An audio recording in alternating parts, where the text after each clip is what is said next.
बहुत ही गलत एजम्पशन है आपके लिए। आप लोग कभी भी जाने से पहले कोई भी यूट्यूब वीडियो में ये मत देख के जाओ कि कितना अटेंड करना है कितना नहीं। जब आप पहली बार जा रहे हो तब आप जिस क्वेश्चन में 100% श्योर हो उसी वाला क्वेश्चन बस अटेंड करते करते करते करते जाओ, ठीक है, आपका हो गया।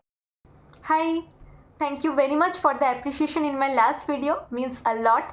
मैं कोशिश करते रहूँगी कि मेरा जो जर्नी है वो मैं आपके साथ शेयर करूँ ताकि वो आपके कुछ काम में आए और आप भी अपने मन पसंदीदा एम्स की नर्सिंग ऑफिसर बन पाओ। तो इसी वीडियो में मैं आपके साथ शेयर करने वाली हूँ कि कैसे मैं एक फेलर से रैंकर बनी हूँ। नॉर्सेट 4 में मेरा सिलेक्शन नहीं हुई। I have failed in नॉर्सेट 4 but I have secured AIR 63 in नॉर्सेट 5। So let's start the video. तो पहले ही बता दूं कि 4 साल BSc नर्सिंग के दौरान मैंने नॉर्सेट की प्रिपरेशन अलग से नहीं ली थी। BSc नर्सिंग ख़त्म हो जाने के बाद मेरा BSc नर्सिंग ख़त्म हुआ अक्टूबर 2022 में। मैं नवंबर 2022 में ही एक प्राइवेट नर्सिंग कॉलेज में एज अ CI ज्वाइन किया, एज ए क्लिनिकल इंस्ट्रक्टर। तो उसके साथ साथ मैं नॉर्सेट की प्रिपरेशन भी स्टार्ट करी थी। It was way too much tough for me to balance both job and NORCET preparation as it was a 9 to 5 job. तो मैं घर से निकलती थी ऐसे मानो 7 बजे और मैं घर पहुंचती थी 8:30 बजे। तो फिर मेरा एक दिन का मेजॉरिटी टाइम जॉब में ही चला जाता था और मैं बहुत टायर्ड भी हो जाती थी। तो फिर मेरे पास बहुत ही कम टाइम बचता था प्रिपरेशन के लिए। मैं ऐसे ही चला रही थी अपना प्रिपरेशन। उस टाइम पे ना मेरा बहुत एक गलत एजम्पशन था। मेरा एक एजम्पशन ऐसा था कि मैं अगर थोड़ा बहुत भी ढंग से पढ़ाई लिखाई करूँ तो फिर नॉर्सेट मेरे से इजीली क्रैक हो जाएगा। और मेरा ऐसा टारगेट था, मैं अगर 2,500 भी रैंक लगाऊँ ना तो भी मतलब कोई ना कोई एम्स तो मुझे मिल ही जाएगा, मैं चली जाऊँगी। मेरा ऐसा कोई परफेक्ट टारगेट नहीं था कि मुझे विद इन 100 रैंक लाना है या फिर मुझे ईसी वाला एम्स चाहिए, ठीक है। तो मैं ऐसे प्रिपरेशन अपना कंटिन्यू कर रही थी। उसके बाद वेस्ट बंगाल CHO का नोटिफिकेशन आया। मैं वेस्ट बंगाल CHO में ज्वाइन कर लिया। वो भी एक हेक्टिक जॉब है और मुझे भी अपने घर के पास में सेंटर नहीं मिला था, वो भी मेरा घर से 2 घंटे के डिस्टेंस में था। तो प्रिपरेशन जो है मेरा सेम ही लेवल में चल रहा था तभी भी नॉर्सेट का। तभी आया सबसे बड़ा झटका, नॉर्सेट 4 का नोटिफिकेशन इन द मंथ जून 2023 और मैं अपीयर करी एज यूजुअल। उसमें ना लेवल आप लोगों में से कुछ लोगों को पता ही होगा, यहाँ से यहाँ तक अचानक से हो गया और केस सिनेरियो बेस्ड क्वेश्चंस आने लगा। और मैंने बहुत कुछ गलतियाँ भी करी थी।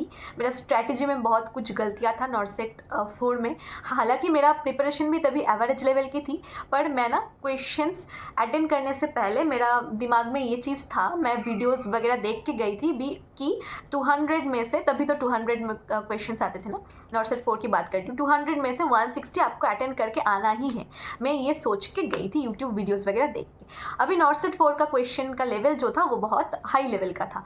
तो मेरे से सही से 140 क्वेश्चंस अटेंड हुआ। उसके बाद मैं सोची कि मुझे 160 तो करके आना ही है। अब मैं 20 और 25 एक्स्ट्रा करने लग गई, जो कि मुझे पता भी नहीं है। ऑलरेडी जो मैं 140 करके रखी हूँ उसमें भी तो मैं एकदम 200% श्योर तो नहीं हूँ, उसमें भी बहुत सारा गलतियाँ होंगी। उसके ऊपर से मैं और 20-25 एक्स्ट्रा करके आई हूँ, जो कि जिसमें मैं बिल्कुल भी कॉन्फिडेंट नहीं हूँ, क्योंकि मैं पहले से फिक्स करके गई थी कि मैं 160 तो एटलीस्ट अटेंड करूँगी, ज़्यादा से ज़्यादा 176 तक भी मुझे अटेंड करना है। ये बहुत ही गलत एजम्पशन है आपके लिए। आप लोग कभी भी जाने से पहले कोई भी यूट्यूब वीडियो में ये मत देख के जाओ कि कितना अटेंड करना है कितना नहीं अटेंड करना, क्योंकि उस टाइम पे जो क्वेश्चंस का लेवल आता है वो पूरा ही आपके ऊपर डिपेंड करता है कि आप कितना अटेंड कर पाओगे। कोई लोग आपको उस टाइम पे नहीं बताएगा कि ये इतना अटेंड करना है, ये इतना अटेंड, आपको उस टाइम पे दिमाग लगा के कि क्वेश्चन का लेवल कैसा है, आया है कैसा नहीं है, उस हिसाब से आपको अटेंड करना है। यही सीख मिला था मुझे। अच्छा, फिर मैं ऐसे बहुत ज़्यादा गलत चीज़ अटेंड करके आ गई। उसके बाद आया रिज़ल्ट। मुझे लगा बहुत बड़ा झटका, क्योंकि मेरा रैंक तो आया ही नहीं। मैं कभी सोचा ही नहीं था कि मेरा रैंक आएगा ही नहीं, क्योंकि जो कट ऑफ था ना वो 100 था। 200 में से मेरे को 100 के ऊपर लाना था और जनरल में ना बस 500 ही लोगों का, मान लो बस 500 550 लोगों का ही 100 के ऊपर आया था। तो उन लोगों का ही बस रैंक आया था जनरल में और उनका पूरा सिलेक्शन हो गया। उसके बाद भी वैकेंट रहा सीट, ठीक है, और मेरा तो रैंक आया ही नहीं। फिर आया स्कोर कार्ड और मेरा आया है 97.3। उसमें से अभी मुझे एग्जैक्ट नंबर नहीं याद है, पर बहुत सारा क्वेश्चंस मेरा गलत आया था। ऐसे मान लो 41 to 40 to 50 के बीच में मेरा क्वेश्चंस पूरा गलत आ गया था। तो फिर किस लिए ये गलत आया? क्योंकि मैं ऑलरेडी सही करके डिसाइड करके गई थी कि मुझे इतना तो अटेंड करना ही है। हालांकि मुझे नहीं आता था, फिर भी मैं वो अटेंड करके आ गई। इसके वजह से मेरा ये चीज़ गलत हो गया और मैं नॉर्सेट 4 में फेल कर गई। फिर वो मेरे एक आँख खोल देने वाली एक्सपीरियंस थी। फिर मैं अच्छे से प्रिपेयर करने लग गई नॉर्थ सेट 4 के लिए। फिर मैं जो मेरा मिस्टेक रहा है उसको मॉडिफाई करने लग गई, उसको सही से करने लग गई। और एक बहुत बड़ा डिसीजन ली मैं कि मेरे से जॉब के साथ साथ प्रिपरेशन लेना बहुत टफ होते जा रहा है। बहुत से लोग होंगे जो जॉब के साथ साथ भी क्रैक कर रखे हैं, पर मेरा जो है ना जॉब सेंटर भी बहुत दूर में था और मुझे टाइम भी बहुत कम मिल रहा था, इसलिए मेरे लिए बहुत वो चीज़ टफ होते जा रहा था।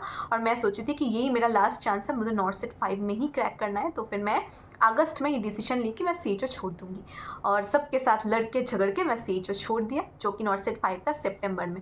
उस टाइम पे मेरा बहुत लाइक डू और डाई सिचुएशन था, क्योंकि मेरे हाथ में कोई भी जॉब नहीं था, मुझे नॉर्थ सेट क्रैक करना ही था। और फिर नॉर्थ सेट 5 आया, प्रीलिम्स आया, तभी तो पहली वाला प्री और मेंस का वो स्टार्ट हुआ था। तो प्रीलिम्स जब आया उसमें normal questions plus GK and like GK reasoning वगैरह था, तो प्रीलिम्स तो मेरा क्लियर हो गया। फिर मेंस पे था केस सिनेरियो बेस्ड क्वेश्चंस। और एक चीज़ मैं इसी दौरान आपको बता दूं कि आप लोग प्रीलिम्स और मेंस के बीच में जो गैप रहता है ना, उसको भी यूटिलाइज़ करना। जैसे कि मान लो प्रीलिम्स और मेंस के बीच में 2 हफ्ते का गैप रहता है, और प्रीलिम्स हो जाने के बाद ऐसे 5-6 दिन के बाद में उसका रिजल्ट आता है कि आप क्वालिफाई हुए हो या नहीं हुए हो। तो उस दौरान आप अगर ऐसे सोच लो कि मेरा रिजल्ट आने के बाद ही मैं प्रिपरेशन स्टार्ट करूँगी, ये बिल्कुल भी मत करना। चाहे आप सिलेक्ट ना हो, बात के लिए भी आपको ज़रूरत पड़ेगा, और आप उसी मतलब जो भी फोर्स से पढ़ाई कर रहे हो उसी में ही आप पढ़ाई करते जाओ। और प्रीलिम्स हो जाने के बाद ज़्यादा से ज़्यादा उसी दिन आप थोड़ा सा रेस्ट लो, उसके बाद आप फिर से लग जाओ मेंस के लिए केस सिनेरियो बेस्ड क्वेश्चन वगैरह सॉल्व करने के लिए। अच्छा, जो मैं स्ट्रैटेजी अपनाई थी वो मैं थोड़ा सा यहाँ पे शेयर कर देती हूँ।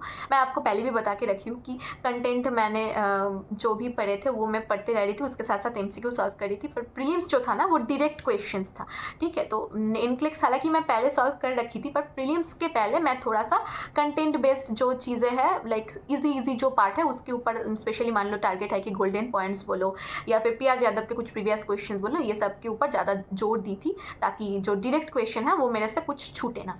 तो प्रीलिम्स खत्म हो जाने के बाद जो 2 हफ्ते था वो मैं पूरा केस सिनेरियो के बाद ज़्यादा केस सिनेरियो बेस्ड क्वेश्चंस के ऊपर ज़्यादा फोकस करी, इंटेलेक्ट के ऊपर ज़्यादा फोकस करी। उसके साथ साथ मैं कंटेंट भी पढ़ रही थी, और जो डायरेक्ट क्वेश्चन है उसको भी, मतलब कंटेंट आपको किस लिए पढ़ना ज़रूरी है। अगर आप सोचो कि हाँ मैं बस इंटेलेक्ट्स लेके बैठ जाऊँ 2 हफ्ते के लिए, तो फिर वो भी सही नहीं है, क्योंकि ज़रूरी नहीं है कि सभी क्वेश्चन इंटेलेक्ट से ही आएगा। अगर आपका जो थ्योरी है ना, जो आपका लाइक आइडिया है, नॉलेज है, वो अगर आपका पूरा क्लियर रहे तो चाहे जहाँ से भी क्वेश्चन आए वो आप सॉल्व कर पाओगे। आपको जो कंटेंट है, जो आपका नॉलेज है, वो आपको एकदम मतलब पक्का रखने चाहिए, ताकि और इंटेलेक्ट्स आपको साइड में भी पढ़ना चाहिए, क्योंकि आपको नॉलेज मतलब ये आइडिया आए कि कैसे तरीके का क्वेश्चंस आते हैं वगैरह वगैरह। तो दोनों ही आप बैलेंस करके चलो। उसके बाद मेंस दिया मैंने, मेंस का एग्ज़ाम मेरा अच्छा हुआ। फिर और मैं कोशिश करी कि जितना कम हो सके मैं गलतियां करूं।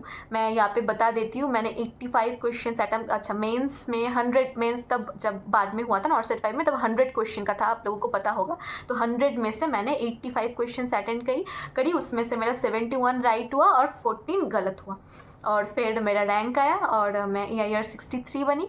तो फिर तभी मुझे बहुत ज़्यादा खुशी हुआ। एज आप सभी लोग समझ सकते हो कि मैं एकदम जॉब वगैरह सब कुछ से रेजिग्नेशन दे के पूरा प्रिपरेशन करी थी, सब फैमिली वालों से लड़के झगड़ के। तो उसके बाद जब भी मुझे उसका रिज़ल्ट मिला तो आई वॉज इन टीयर्स। मुझे बहुत खुशी हुआ कि फाइनली मैं अपनी ड्रीम एम्स में जाऊंगी, जो कि है एम्स कल्याणी। तो मैं बहुत ज़्यादा खुश हुई थी।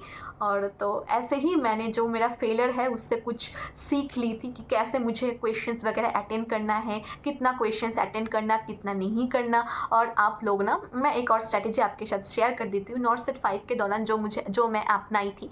जैसे कि पहले ना एक बार क्वेश्चंस को जब आप पहली बार जा रहे हो, तब आप जिस क्वेश्चन में 100% श्योर हो उसी वाला क्वेश्चन बस अटेंड करते जाओ, ठीक है। आपका हो गया, चाहे आपका 100 में से 50 क्वेश्चन भी ऐसा हो कि आप पूरा जानते हो कि मैं 100% श्योर हो, तो उसी 50 को आप करते जाओ, अगर आपको ऐसा लग रहा है, ठीक है। फिर आप सेकेंड टाइम जब उसको डिविजन करोगे ना, तब आपको लग रहा है जो 70% से 80% आप श्योर हो कि यही होगा, उसको आप अटेंड करते जाओ।